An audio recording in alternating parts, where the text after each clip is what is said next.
Diana Bober was reported lost by her family on August 29. Clackamas County Sheriff's Office, by Kyle Swenson. Kyle Swenson, reporter for Morning Mix. Email bio follow September 12. Diana Bober was often hauling up and down the trails twisting through the Oregon wilderness in Mount Hood National Forest, an area of skyscraping old-growth trees, fresh air and Instagram-worthy vistas of snow-touched peaks.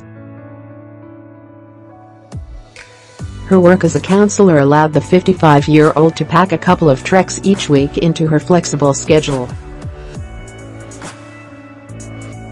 As her sister told The Oregonian this week, Bober had been an actress in New York City and Los Angeles, then a professional Texas Hold'em player in Las Vegas. She relocated to the Pacific Northwest in 2015, after visiting and falling in love with the region. She was very independent, and always felt very safe on the trails, Allison Bober told the paper. Diana Bober, Clackamas County Sheriff's Office, but after failing to hear from Bober for a few days, relatives reported her missing on August 29. Authorities located her 1996 Mazda Miata last Friday parked at the Zigzag Ranger Station at the Salmon Huckleberry Wilderness area. Pushing into the Hunchback Trail, searchers discovered her body 2 miles from the station. On Tuesday, Clackamas County Sheriff Craig Roberts announced Bober likely was killed by a wild cougar, a very uncommon occurrence.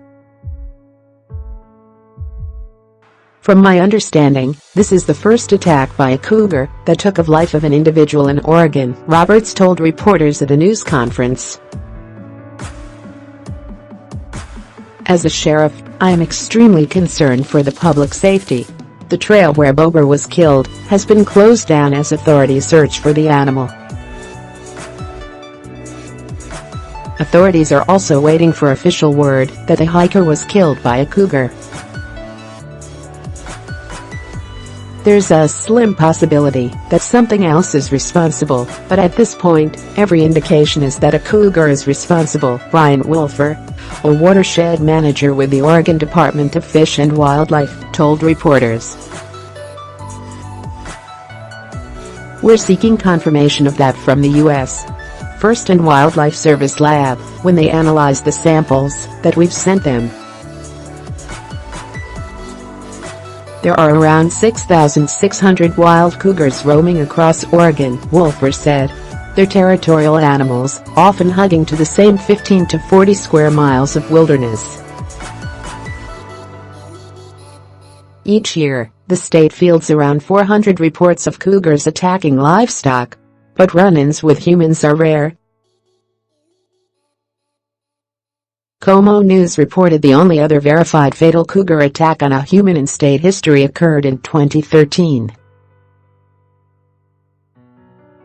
The incident involved an animal in captivity turning on a handler at a sanctuary.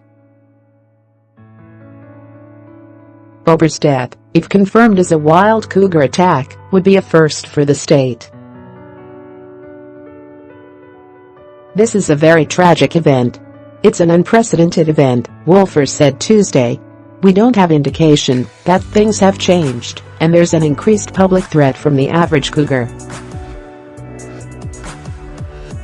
This cougar is one we want to be able to locate for public safety. The attack isn't the first cougar-related death to grab headlines recently. As the Washington Post previously reported in May, 2 bicyclists outside of Seattle were stalked and attacked by a cougar. One of the riders, East J. Brooks,